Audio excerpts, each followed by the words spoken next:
Hi guys, good morning. Balik na sa chika. Kumusta naman mo? So I hope na okay ra ang tanan. Nara mo sa maing panglawas. So based sa atong title, so natong title din ha nga di ka ba mo English pero naabot og Australia. So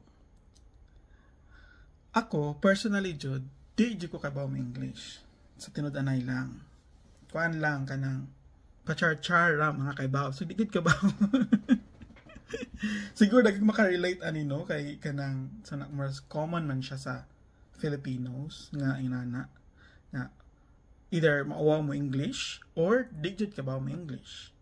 I mean, di nga di kabaw, I mean kanang kung laptop kanang di confident mag English na tanta din ha. Kay malagi kay usapod sa atong kuan manggod, usa sa nga makapa chato na maka stop na to og di maka nang mag English kay ang atong pagka mauwaw nga makoreksyonan na kanang murag mauwawan ka ba nga murag matouch imong sana maigo imong pride nga kanang makuan ka kanang makoreksyonan ka or pakauwawan ka labi nag mispronounce nimo kanang di nimo masaktog pronounce ang word and anya ako yung nana bay agud ko so di jud ko kabaw mo kuan guys sunod anay lang di jud ko kabaw mag English kanang napako sa Pilipinas mag kanang V mahimong B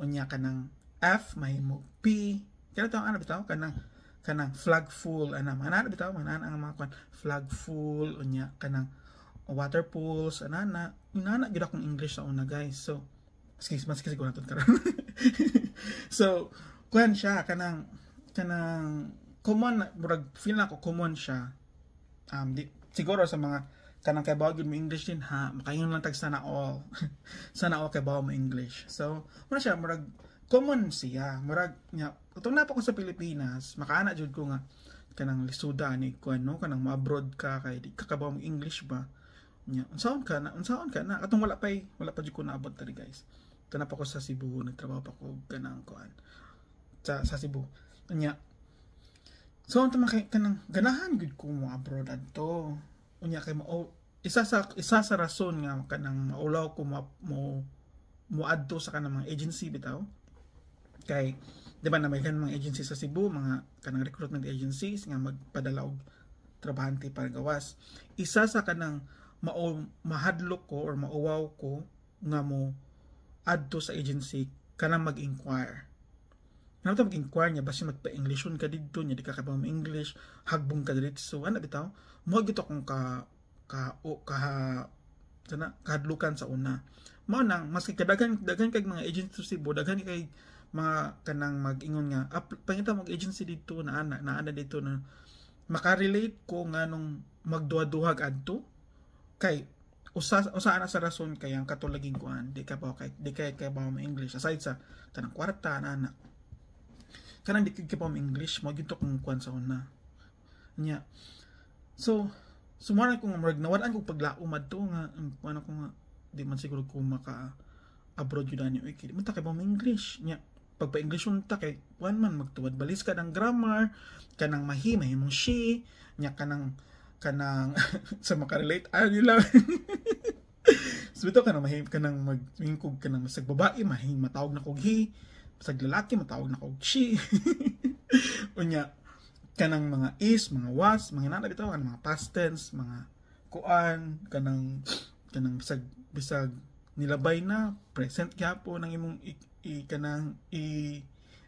imong chika is gyapon or bisag wa na bisag humana is lang gyapon so mo na siya nga kanang murag ko sa una murag di ko maka-abroad ani kay magid na mga na usa sa kanang makapa stop na ko pang-apply no tuod man naka-apply ko og nakatrabaho ko sa mga kanang sa IT park nakatrabaho ko sa IT park unya hindi lagi ta kay ba English no. So maski nag-eskwela na to og college, pinaka di gyud ako ganahan kana yung English. Kana yung mag-essay writing. Mga good night, di na ko ganahan.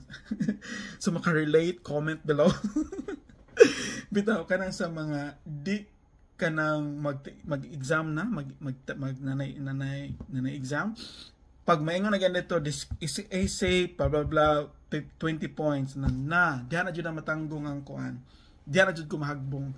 Sa kanang mga enumeration, mga identification, mga true or false, kuan na kay kuan na kanang career kay kuan na makuha na ako na ma-achieve. Pero essay na ganin na magproblema na ko na labi nagmingon nga essay nga 200 words anang limit ana kanang 200 words or more na musika na din ako matay kung saon to man ipagkuan oy. Dito man nag-apply ko og kanang isa ka BPO sa IT Park sa una. Gamay pa to mga call center sa mga BPO companies sa IT Park. So na-apply ko dito, nag-apply po mga call center. Uy. Apply ko mga call center, guys. Kada interview, first initial interview ba yun? Hagbong. Hagbong diretso di jud ko masulod sa call center kay lagi di ta ka ba mag-English, di ba? So mo na kuan perminti atong mga kanong atong mga plano kay dili kita kay mo English so mahagbong gyud ta sa interview. So kanang fortunately lang po naka-apply ko na may nag-ingon ta ako man tong ka classmate sa una sa college nga naman ingon man siya nako kanang apply dito sa kuan kanang madam apply dito sa kaning company daw kay nagkuan sila dili siya English dili siya kanang calls kuan na daw type ra daw unya kay howd man kog type so mo na siya kanang mao gina kong di man jud ko mo kuan sa mo gina kong skills type jud. so di ko sige ako i-push ning unya English man ang interview. Unsa unta man ni makuha man jud ka sa English nga interview. So mo to pag kuan sa interview na initial interview na magani ka simple ra kay masigo to kay ang ilang kailangan kay kuan naman type raman. So ang first ato kay typing test na to dito na type na blah, blah, blah. Yang required to kay 40 man siguro to 40 words per minute. So mo to ang required ra to nga time. Ito nakaabot man ko 45. So pasok sa banga si madam. Pasok sa banga ako yes nakawas na ko naka one step na ko sa kanang application process. So one step up na dito interview naman. Yung interview English man. Ang nag-interview pag naman ito taga Manila. Tagalog siya ba? Nya, kuan English iyang kuan. So, yung kuan dili na jud kuan ni taman. Di na jud ko madayon sa kuan na niya. Di na jud ko mapasok sa top 3. Di na jud ko masuod sa kuan ni sa semifinals. So, mato magani kay ang interview, dili siya tantong lisod. Kuan to basic to kaayo nga interview kanang murag kuan gud kanang tell me about yourself nga bitaw nga nang interview niya kanang kuan kanang unsaon nimo siya pag kanang mga gamay ra nga situation about tagod sa kanang teamwork kanang ba kanang nga interview nya kay niagi na pud lagi kog mga daghang pag mga call center interview no nga purot permitted ta hagbong.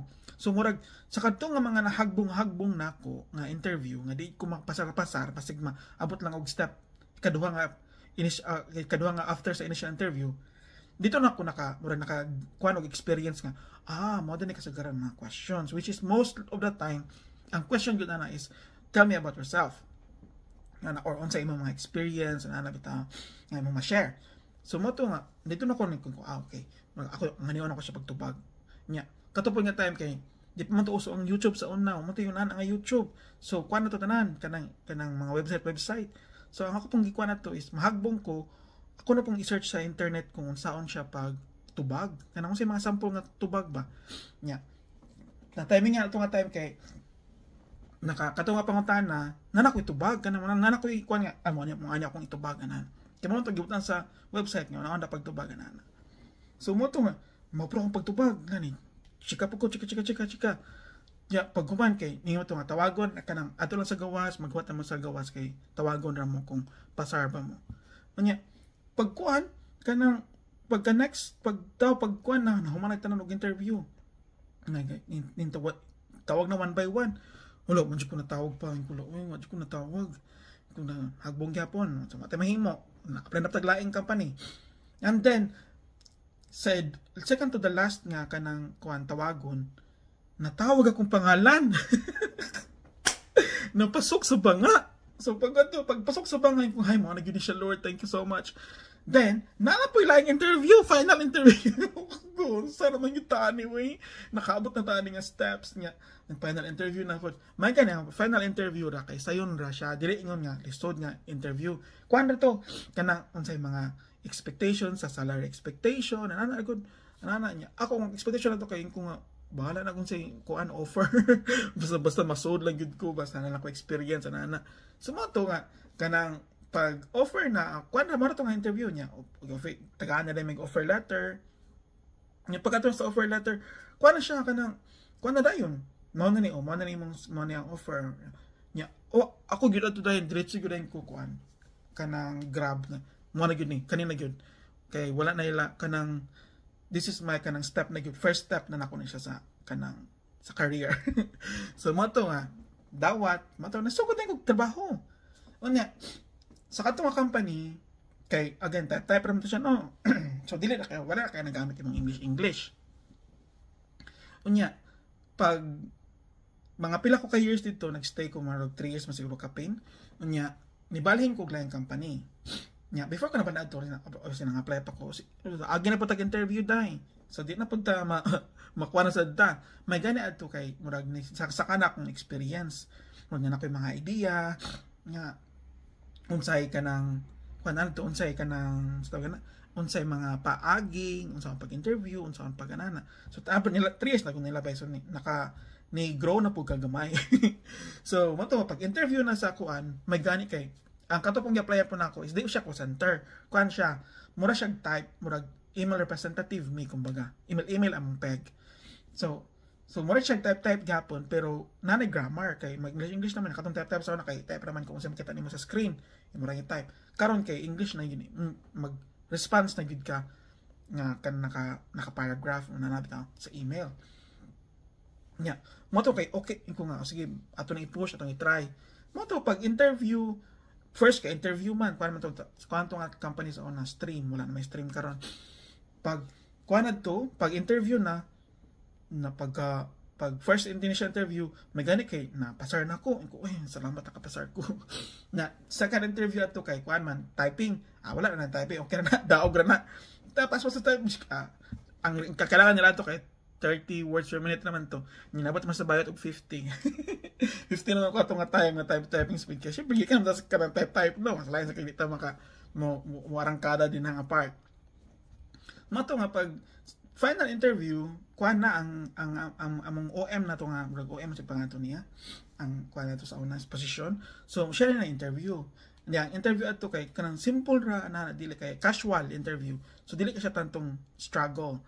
Nya not ang nadumduman ako nga question adto no kay ang kuan sa first few months sa mag-start na kag-work unsay ang question kay kung sa first few months ko no sa mag-start ka sa work kanang unsay may mga achievement nimo nga kanang kuan kanang unsay mong achievement ana nga time ang bugera man gid si bayot ningon man gid ko nga kanang kuan kanang matap agent ko.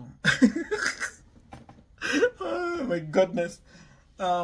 Sumoto nga kuan kanang na moto nga kuan ni ningon siguro siya kung bugiram ni nga bayot ato nang i-try kung tinuod ba. Sumoto na dawat ko, nya pagkadawat na ako, moto sugod na trabaho niya. Kuan dito angat-angat na to siya kay sa katong pag-una kay kuan naman minimum ra man ang sweldo adto din pag second na kay taas-taas na minimum increase na so mo to nga kuan na bongga na dito gamay light ang life nya mo to English nga napagi na English yapon kay among trainer ato kay kuan man kanang tagagawas taga US so mo to English yapon ka gamay pero dito na start akong kuan kanang increase gamay ang kanang marag confident na bita kay kamo English. Kaya di katungat sa sulod sa company, di kay ka mauwaw mo English kay English ang nakabutan nito kay English only policy man. So maka-English mo ka ginagmay, pero kami magtawi may magpisaya jud mi. Pero mag-English jud kung magkuan ka kanang mga tanang ka sa TM, ina bitaw. Or kung walay mga tao, pwede kang bisaya sa TM. Unya, mo to nga, stay po ko dito for dugay-dugay tataod po. Then pag-abot na sa kuan mga one year kapin so ko 2 years siguro ka nga company. Then kato na ni opportunity ko nga naa koy bag-o nga company sa gi-applyan sa insurance company. So mo na to nga katong sa kung i-chika ninyo before katong nakita na ko ang fab dito na mo to na next nga company. So tuod man pag-apply pa na ako atong company is again English yapon kay mo to required dito gyud English. So nanam ko experience gamay so pwede na siya nako kuan kanang duaan ang interview. So pwede na ko magchika-chika, buwa nya. Mo to na in fairness po nakapasar gid po nun ko. So manangan ko nga salamat na ni napasar gid town. Pero sa tunod anay lang no, hantod karon di gyapon kabaw mo English guys. So di sa tanang mga sa kaning base akong kaning experience ha kanang nga pagtrabaho nako sa kuan akong sigurong kay takeaways ano kay kuan kung di ka kabaw mo English karon ayaw pagwa ug paglaom kay kung imo lang gyud siyang i-continuous bitaw ka nang ano to gana sige kag cut on balag mahagbong ka kuan gyapon dumduming anong nahagbong ka nya learn from it para dili ka para mo magamit siya pag next na pod nga kanang interview or next na pod nga step. So mo na siya ang kay takeaways yun kanang learn from kuan kung asa ka na fail, di ba kabadi ka pa English. So kung na fail ka ato nga time, learn from it para imo na siya magamit pag next na pod nga kanang imong interview. So mo na to siya guys, kung chika sa inyo. So again, di mo muwag paglaom ha. Kay ako, di ko ka ba ma-English, pero naabot ko og Australia. So, mga to siya mga madam, mga ma'am, mga sir. Hanggang sa muli, paalam!